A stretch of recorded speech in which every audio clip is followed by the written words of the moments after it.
9 bölüm. Мен машаяктын ичинде болуу менен чындыкты айтып жатам. Калп айтпаганымды ыйык рух аркылуу ыйыкталган абийиримда күбөлөндүрүп жатат. Менин кайгым чоң, жүрөгүм сыздап турат.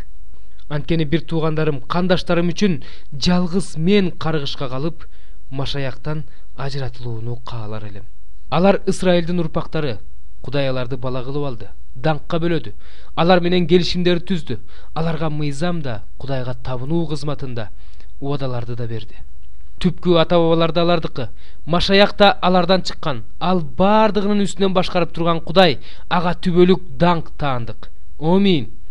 Кудайдын сөзү өз күчүн жоготту деп айтпаймын, бирок Исраилдан чыккандардын бардыгы эле исраилдиктер эмес. Ибраимдин тукумунан чыккандардын баары эле анын балдары дегенди билдирбейт, бирок ыйык жазууда сенин тукумуң Исхактан тарайт деп жазылган. Башкача айтканда, табигый жол менен төрөлгөн балдардын баары эле Кудайдын балдары эмес, Кудайдын убадасы боюнча төрөлгөн балдар гана чыныгы тукум болуп эсептелет. Ал убада болсо мындай: мен кийинки жылы ушул убакта кайра келем. Ошондо Сара уулду болот. Сарага гана эмес, Ребекага да убада берилген. Ал атабыз Исхактан кош бойлуу болуп, эгиздерди төрөй элегинде эле, алар жаман же жакшы иш кыла элегинде эле Кудай ага улуусу кичүүсүнө кул болот деп айткан. Кудайдын алдын ала белгилеген максаты жакшы иштердин негизинде эмес, чакыргандын өз эрки боюнча ишке ашырыш үчүн ушундай болгон. Бул жөнүндө ыйык жазууда мен Жакыпты жакшы көрүп калдым, Эйсапты болсо жаман көрүп калдым деп жазылган. Буга эмне дейбиз? Кудайда адилетсизби? Албетте жок. Анткени ал Муса пайгамбарга райым кылгым келгенине райым кылам, аягым келгенин аяйм деген. Демек Кудайдын райым кылуусу адамдын каалоосуна, аракетине байланыштуу эмес, райым кылчу Кудайдын өзүнө байланыштуу.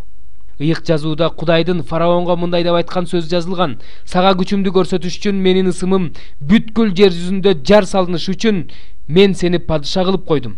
Демек ал каалаган адамына райым кылат, каалаган адамдын жүрөгүн катуулантат. Эми сен мага андай болсо Кудай эмне үчүн адамдарды айыптайт? Анын эркине ким каршы чыга алат дерсиң? Эй адам, Кудай менен талашып тартышкыдай сен кимсиң? Жасалган нерсе өзүн жасаганга мен эмне үчүн мындай кылып жасадың деп айтабы? Же карапачынын бир эле ылайдан сыйга урнула турган, күндө урнула турганда идиш жасоого укугу жокпу? Эгерде Кудай өзүнүн каарын төгүүнү жана өзүнүн күчүн көрсөтүүнү каалап, кыйратылууга даяр турган, каар төгүлө турган идиштерди ушунчалык чыдамдуулук менен сактаган болсо, эмне дей алабыз? Эгерде өзүнүн даңкынын байлыгын көрсөтүш үчүн, өзү даңкка бөлөө үчүн даярдаган, боорукерлик көрсөтүлө турган идиштер үчүн ушундай кылган болсо, жүйүттөрдүн арасынан эмес, бутпарастардын арасынан да чакырылып алынган ошол идиштер биз болсок, эмне дей алабыз? Анткени Кудай Ошуя пайгамбар аркылуу мындай деген: менин элим болбогон элди менин элим дейм, менин сүйүктүүм болбогон элди менин сүйүктүүм дейм. Аларга силер менин элим эмессиңер деп айтылган жерде алар тирүү Кудайдын уулдары деп аталышат.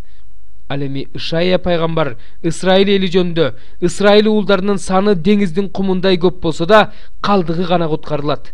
Анткени Кудай жер үстүндө өз ишин акыйкаттык менен аягына чейин чыгарат, кечиктирбей аткарат деп жар салган.